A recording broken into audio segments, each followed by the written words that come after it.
Felix the Cat. There are exactly 3 things you need to know about Felix. He's a cartoon character from the 1920s, he's responsible for this horrific thing, and in 1992 he starred in an NES platformer made by Hudson Soft. Licensed games don't exactly have the best reputation, and rightfully so. There are a lot of really bad licensed games, and you know what else there are a lot of?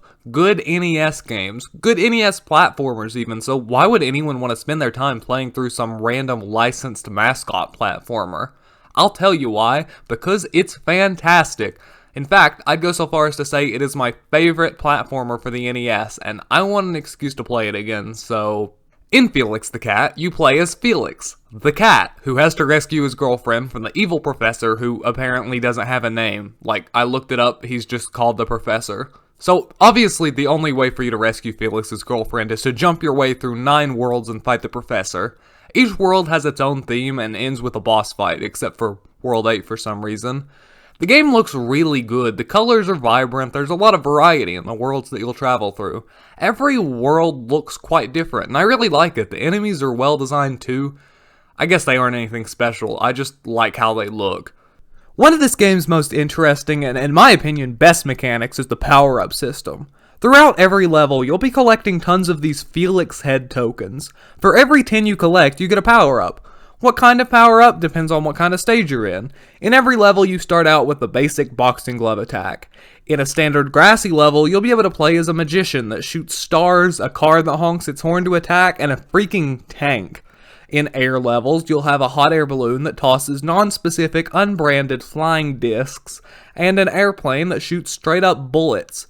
In swimming levels, you get a dolphin, and in underwater levels, you get a turtle that spits bubbles and a submarine that fires missiles. There's also a single space level that doesn't feature any power-ups for some reason, and I really like power-ups.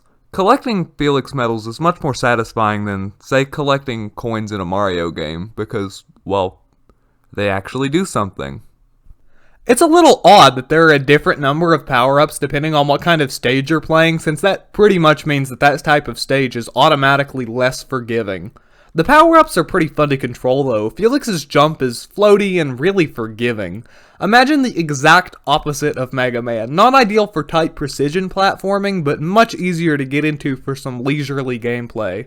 One thing that somewhat brings this game down, both presentation and gameplay wise, is sprite flickering.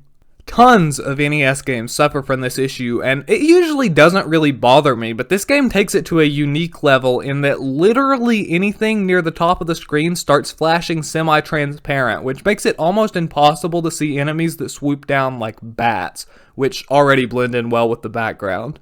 It certainly isn't game-breaking, it's just quite frustrating to lose a power-up to an enemy you didn't even know was there.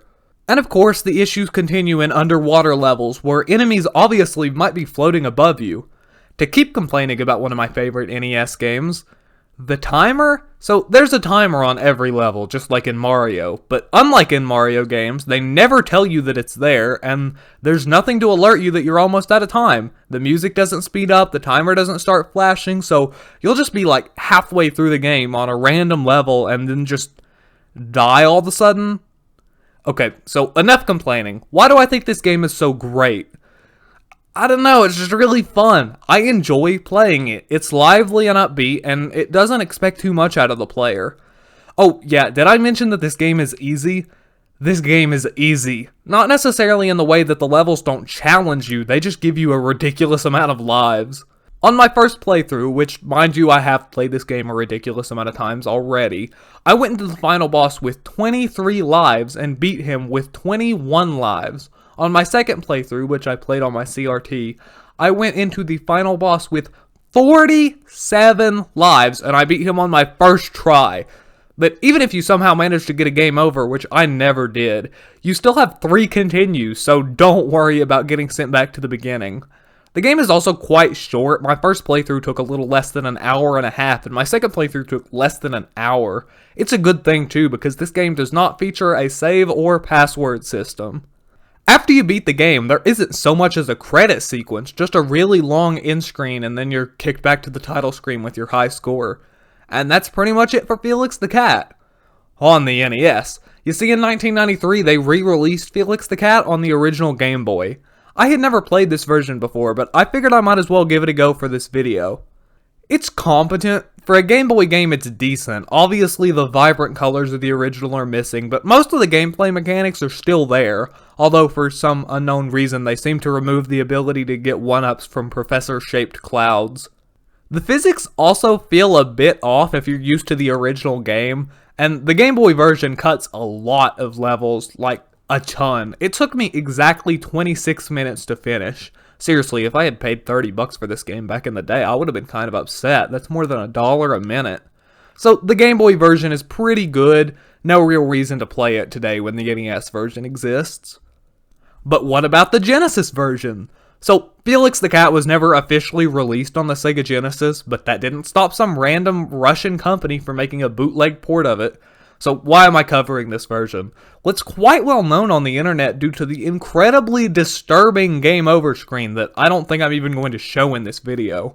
So this isn't a great port. The physics are all over the place, don't feel right at all, and the boss fights are missing entirely. This is far from the definitive version of this game, but it does have one redeeming quality. The soundtrack, as odd as it is, this port has its own original soundtrack, and it's like really, really good. It reminds me a lot of Kamiko, actually. You should give it a listen. So what's my verdict on Felix the Cat?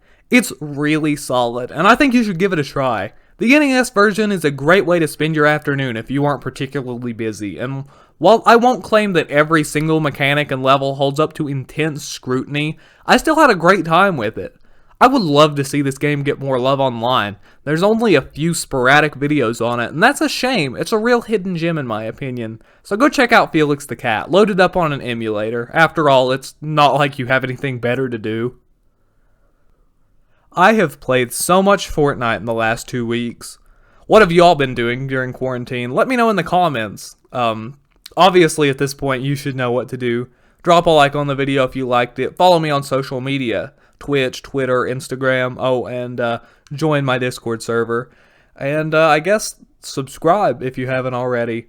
We are still really, really close to 500 subscribers. Just any time now. We'll be there, and it'll be great. And I guess that's about all I've got for you. Thanks for watching.